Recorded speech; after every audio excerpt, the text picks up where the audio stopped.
그런 결단은 김유신이 말머리를 벨 때나 하면 된다. 퇴직을 하고 의욕에 넘쳐 몸을 혹사하는 것도 극단이다. 몸의 소리도 듣는 균형감을 가져야 한다. 마음이 앞서 있을 때 내 몸은 어떤 소리를 내는지 찬찬히 살펴보아야 한다. 젊을 때는 극단과 무모함이 반복되기도 하지만 인생의 오후에는 비겁해 보이지만 중간에 길을 걸어야 할 듯하다. 워렌 버핏과 도쿠가와 이에야스. 도쿠가와 이에야스는 일본의 전국시대를 통일하고 도쿠가와 막부시대를 연 인물이다. 유명한 일화가 있다. 30세 때 이웃의 최강대국 다케다 신겐과의 전투에서 크게 패하여 부하를 다 잃고 말을 타고 도망을 가는데 적군의 추격이 얼마 거셌던지 도쿠가와는 똥을 싼 채 성으로 도망갔다. 겨우 성으로 돌아 목숨을 건진 도쿠가와는 바지도 갈아입지 않고 그대로 앉아서 자신의 모습을 화가에게 그리라고 했다. 얼이 빠진 듯한 모습의 자아상을 도쿠가와는 평생 걸어놓고 조심하며 살았다고 한다. 이런 그가 일본 천하를 통일했다. 당시에 오다 노부나가, 다케다 신겐, 토요토미 히데요시 같은 쟁쟁한 인물들이 있었는데 너구리 이미지를 가진 도쿠가와가 최후 승자가 된 것이다. 그 비결은 무엇일까? 장수다. 아이러니하게도 경쟁자들의 수명 차이가 일본 역사를 만든 셈이다. 다케다 신겐은 전투에서 오다 노부나가와 도쿠가와 이에야스를 모두 이긴 군신이다. 그런데 다케다 신겐은 52세에 갑자기 병으로 사망한다. 그가 계속 건강했으면 오다 노부나가가 전국시대를 평정하기 어려웠을지도 모른다. 그런데 전국시대를 평정한 오다 노부나가도 48세에 죽는다. 평소에 어차피 50년인 인생, 20세에 죽으나 50세에 죽으나 뭔 차이가 있냐며 전쟁터를 겁도 없이. 누빙그는 이비방정이라고 부하의 손에 비명행사한다. 오다 노부나가는 암살당할 때 큰 아들도 같이 죽다 보니 후사가 없었다.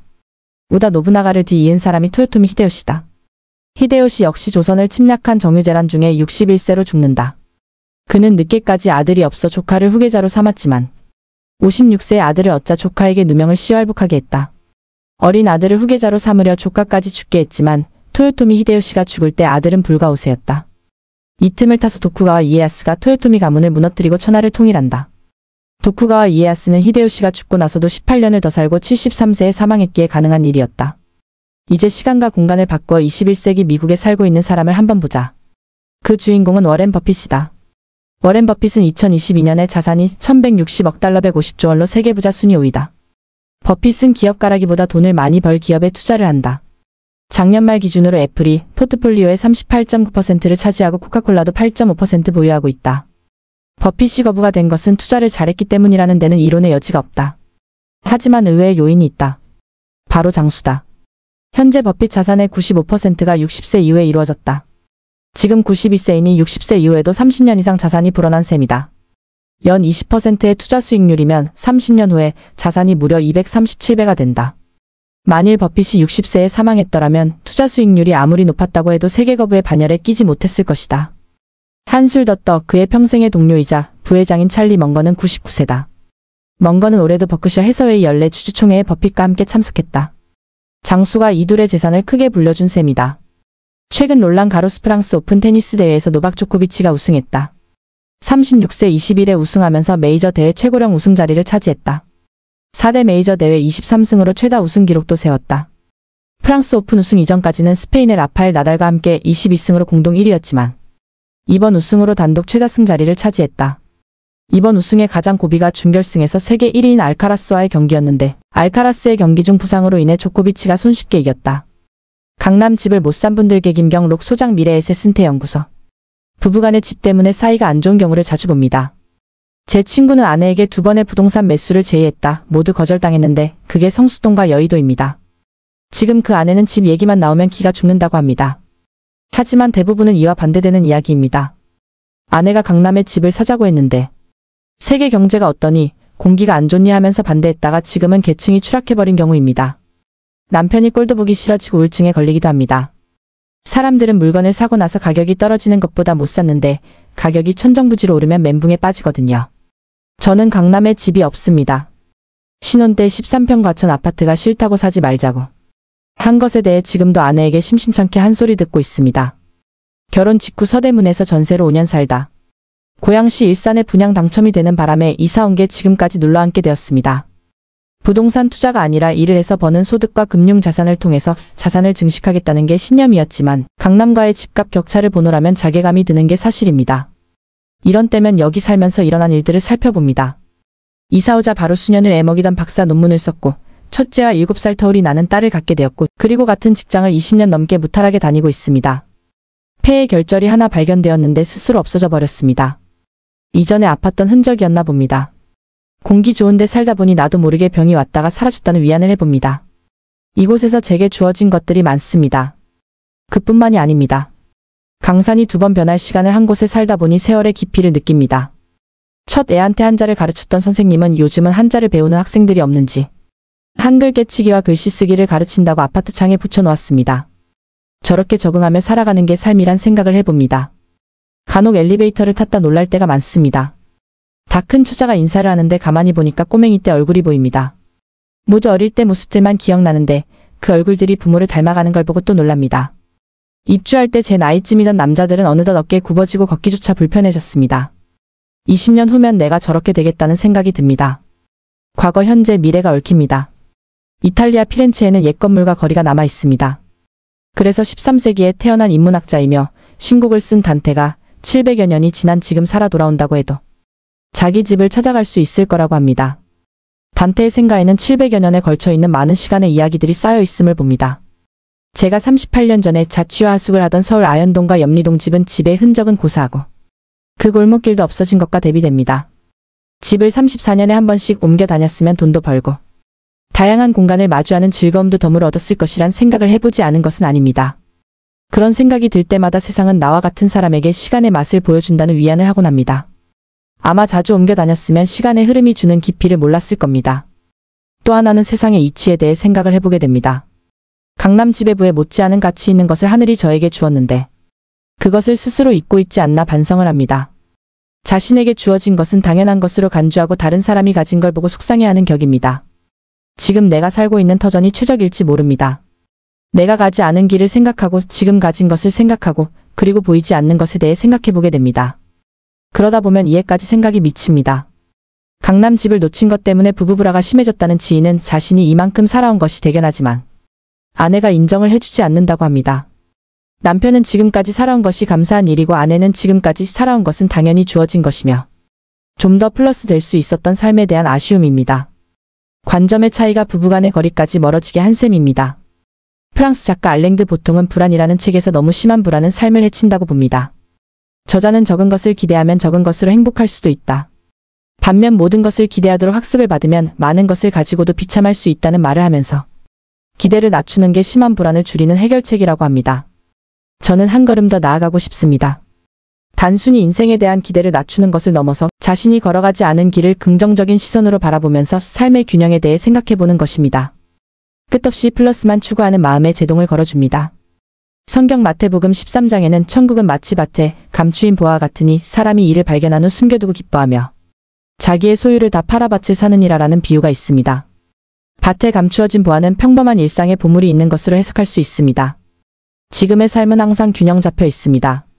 강남 집을 두고 지나치게 논의가 전개된 느낌이 있습니다만 자신의 삶을 보다 넓고 그리고 긴 시간에서 보았으면 합니다.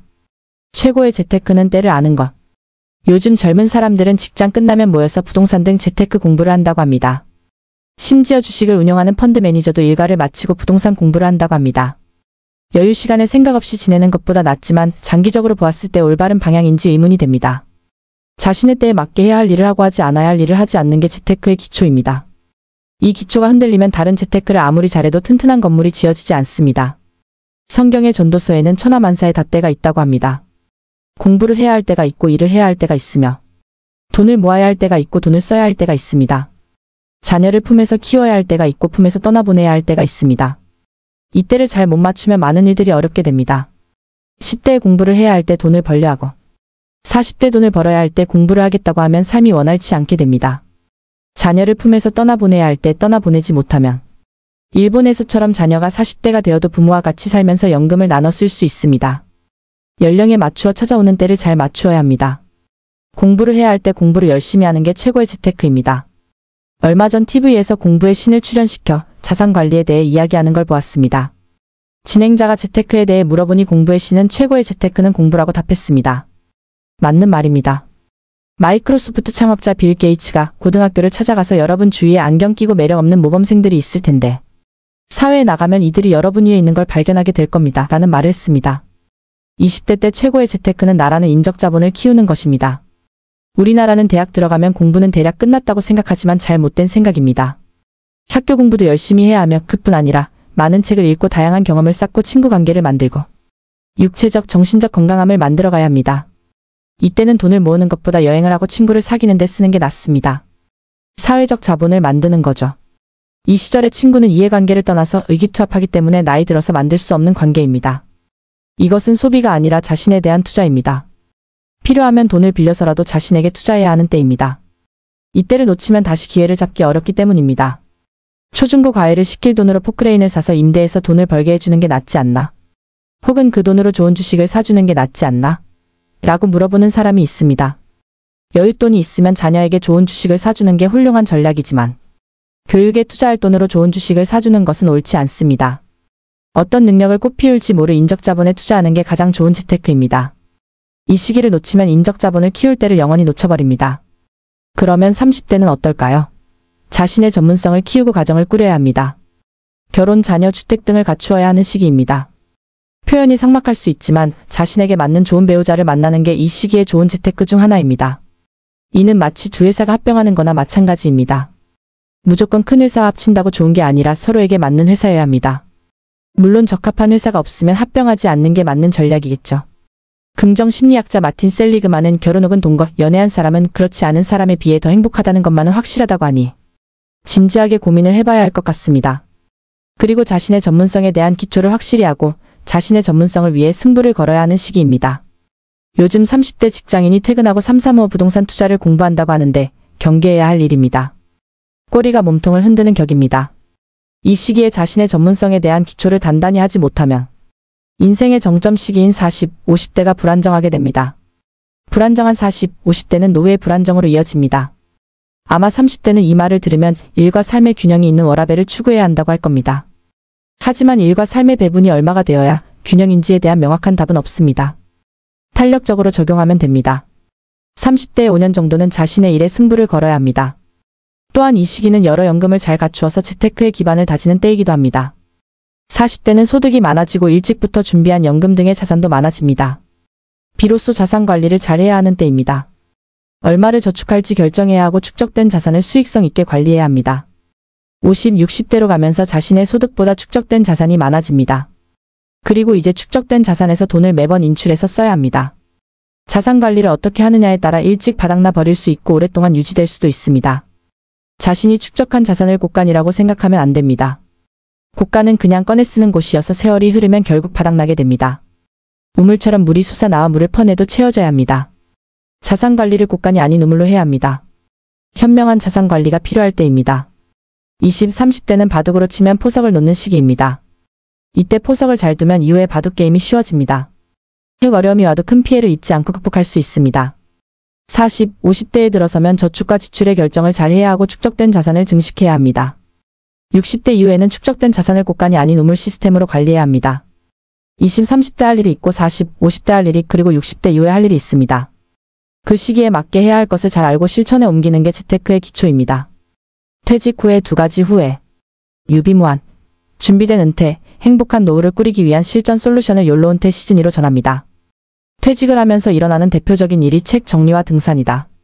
지금까지 모아두었던 책을 마땅히 둘 곳도 없고 아내도 반대하니 과감하게 정리하는 경우가 많다.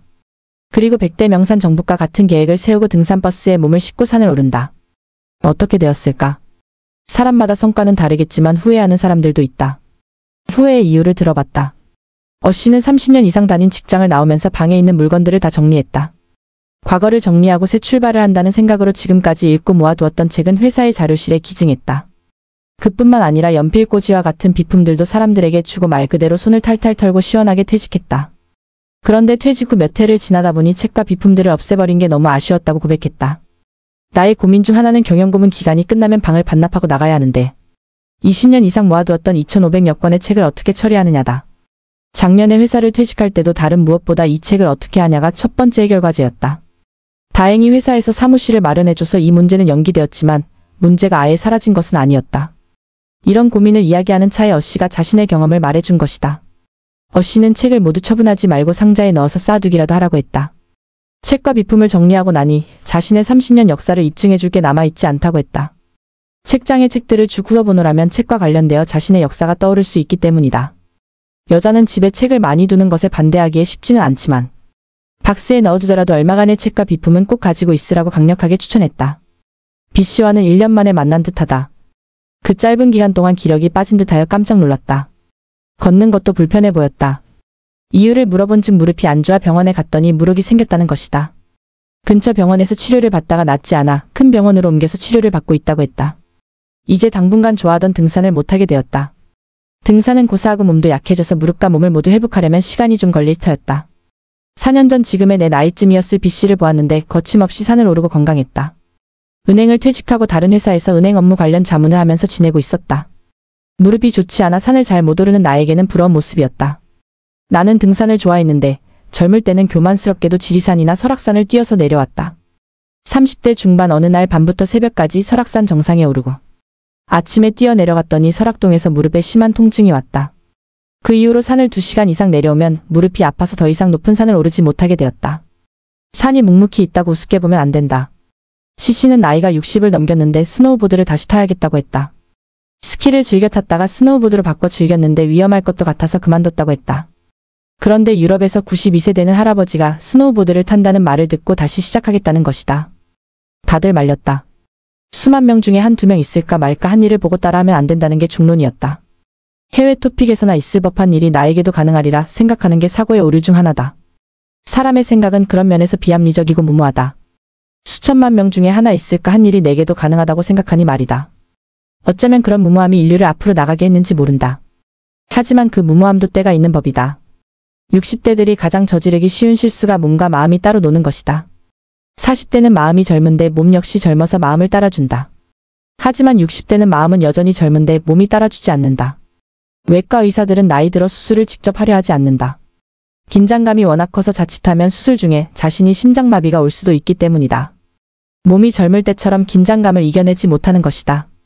의사 한 분은 말하기를 60대는 마음은 우샤인 볼트처럼 100m를 뛸 수 있고 실베스터 스텔론처럼 몸짱도 금방 될 수 있다고 생각하지만 몸이 따라주지 못한다고 한다. 그래서 절대 몸을 혹사시키지 말라고 조언했다. 70대만 되어도 그런 앙증맞은 생각을 버리고 보시나는데 몸 따로 마음 따로인 60대가 그런 면에서 가장 위험한 때라고 한다. 60대 즈음은 극단을 피해야 하는 때다. 퇴직하면서 젊음을 같이 보낸 흔적을 모두 없애는 것은 극단이다. 때가 되면 자연스레 책을 버릴 때가 온다. 그때 버리면 된다. 아쉬운 물건을 단칼에 버리는 것이 결단은 아니. 원래 프랑스 오픈은 나달의 앞마당이었다. 2005만 2022년 사이에 나달은 무려 14번 우승, 조코비치가 2번 우승했다. 어떻게 보면 조코비치가 이번 대회에 우승하게 된 것은 나달이 부상으로 대회에 나오지 못했기 때문이다. 조코비치보다 한 살 많은 나달은 부상으로 내년에 은퇴할 예정인 반면 조코비치는 계속 선수로 뛸 것이다. 당장 7월에 열리는 윈블던 테니스 대회 우승을 노리고 있다. 따라서 당분간 조코비치의 메이저 우승 기록이 깨지기는 쉽지 않을 것 같다. 조코비치의 총 전적을 보면 놀랍다. 2003년 16세에 프로로 전향했고 지금까지 공식적으로 치룬 경기가 1407번이다. 이중 단식에서 1058승을 복식에서 62승을 차지했다. 워렌 버핏과 도쿠가와 이에야스는 오래 건강하게 살다 보니 역사를 만들었다. 나이 들어서도 큰 부상 없이 체력을 유지하고 있는 조코비치도 테니스의 새 역사를 쓰고 있다. 건강한 장수는 이처럼 큰 일을 이루게 한다. 미국의 그랜마 모제스 1860만 1961는 70대 중반에 그림을 그리기 시작해서 1600점에 이르는 작품을 남겼다. 101세 사망하기 전까지 그림을 그릴 수 있는 장수와 건강이 이런 업적을 가능케 했다. 모제스 할머니 시절에 101세를 건강하게 산다는 건 아주 특이한 일이었지만 앞으로는 보통의 일이 된다. 인생 후반에 무언가를 이루려면 우선 건강과 장수부터 챙겨야 한다.